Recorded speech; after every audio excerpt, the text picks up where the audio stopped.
चाहता हूँ जो आज इनकी बुक ये लॉन्च हुई है, यादों के गुब्बारे। देखिए, इंसान एक सपना देखता है और वो चाहता है कि वो सपना साकार हो।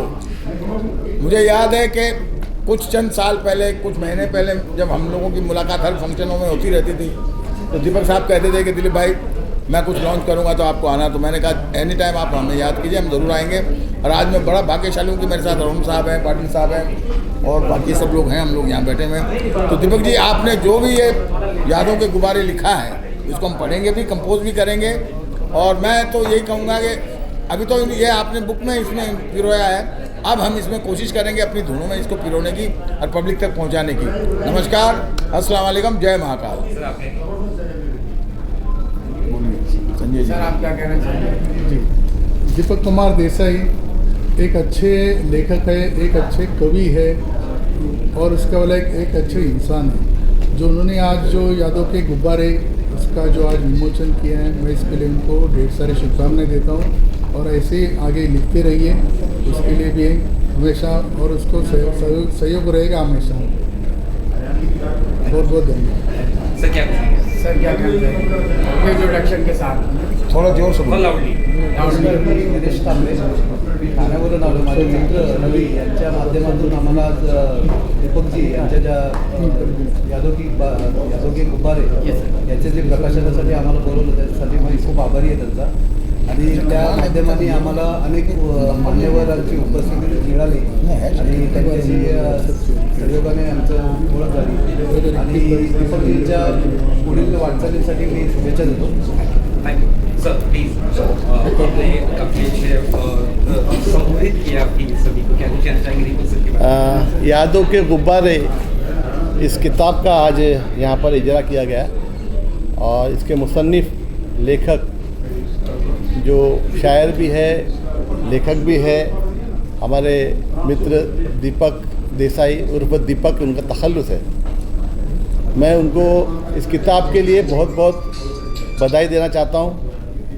इस किताब में इन्होंने बहुत सुंदर जो कविताएं लिखी है, हिंदी में लिखी है, गुजराती में भी लिखी है, और उन्होंने जो शुरुआत जो की है, ये पहला ही जो उनका जो शेर है, इस शेर को पढ़ने के बाद जो भी आदमी पहले ये शेर को पढ़ेगा वो इस किताब के आगे बढ़े बगैर या पढ़े बगैर नहीं रह सकता।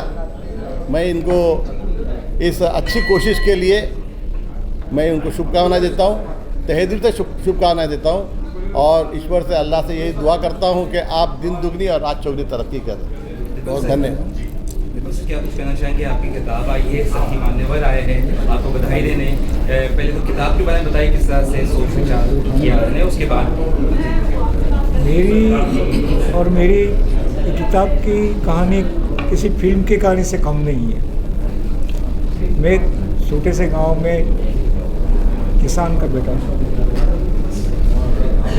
इस किताब की आधी रचनाएं मैंने कई साल, 40-43 साल पहले की थी। वो डायरी के स्वरूप में पड़ी रही थी। मेरी एक लघु कथा प्रकाशक ने रिटर्न की थी। उसके बाद मैं हताश होकर कोई किताब या कोई अपनी रचना छपवा ही नहीं था। उसके बाद मेरी बेटे की शादी में श्री सुनील पाल जी आए। बात में मैंने एक अपनी रचना उनको सुनाई तो उन्होंने पूछा कि भाई किसने लिखा है, तो मैंने बोला कि मैंने लिखा है। तो सुनील पाल जी बोले कि आपकी किताब लाइए। मैंने कहा कि मैंने कोई किताब छपवाई नहीं है। तो सुनील जी ने बोला कि आप इतने अच्छे लिखते हैं तो उसको छपवाइए। मैं बोला कि भाई मैं किसान का बेटा हूँ, मैं कहाँ छपवाने जाऊँ। तभी सुनील पाल जी ने बोला कि आपने जो भी लिखा मुझे भेज दीजिए, मैं उसे छपवाऊँगा। तो इस किताब की छपवाने की पूरी जिम्मेवारी श्री सुनील पाल जी ने और श्री संजय अमान जी गो भारत भारती के अध्यक्ष एडिटर हैं, उनके द्वारा ये किताब प्रकाशित हुई। और एक किताब प्रकाशित होते ही सब जगह प्रशंसा के प्रतिसाद मिला, उसको सहकार मिला सबका, और सब महानुभावों का भी अभिप्राय मिला, अच्छा अभिप्राय मिला। संजय पाटिल सर जो यहाँ पर बैठे हैं उन्होंने भी इस पर प्रशंसा उनके बारे में लिखी थी। तो इस बात से प्रतीत होता है कि कलम की ताकत कैसी है। मैं एक छोटे से गांव का किसान का बेटा आज यहाँ मुंबई नगरी में मुंबई फिल्मी हस्तियाँ, टीवी क्षेत्र की हस्तियाँ, राजनेताओं के साथ बैठकर अपनी एक किताब का विमोचन उनके द्वारा किया गया। एक कलम की ताकत दिखाती है।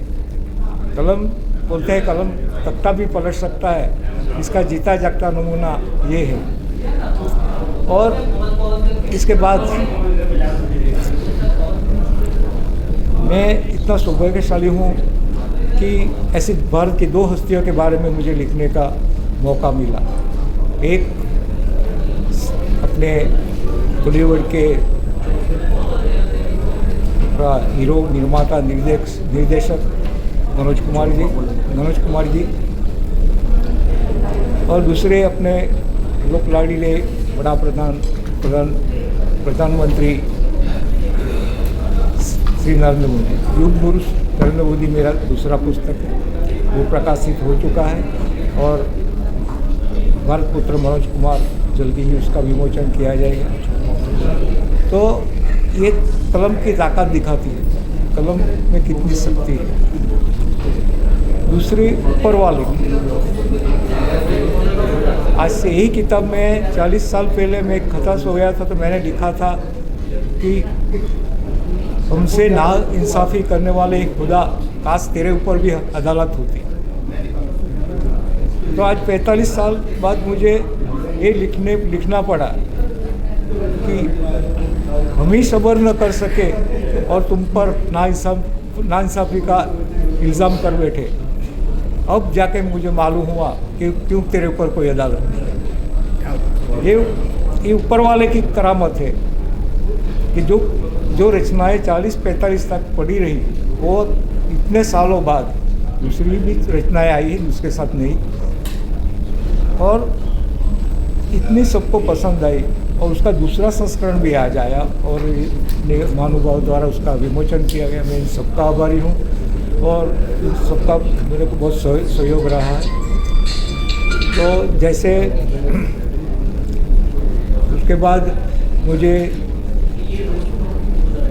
मुंबई में कई जगह सम्मानित किया गया और मुझे एक बात की खुशी है कि मैं दैनिक भास्कर ने उनके award, excellence award, Gujarat excellence award के लिए मुझे नॉमिनेट किया, जो जल्दी ही मुझे मिलने वाला है। ये सब उपकार ऊपर वाले की है।